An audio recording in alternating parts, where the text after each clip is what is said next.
திருப்பரங்குன்றம் குமரனுக்குச் சொந்தம். திருநாமம் சொன்னால் வினைகள் சிந்தும்.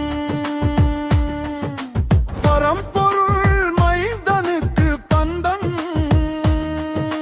பக்தியில் நனைந்தால் பரவசம் தங்கும்.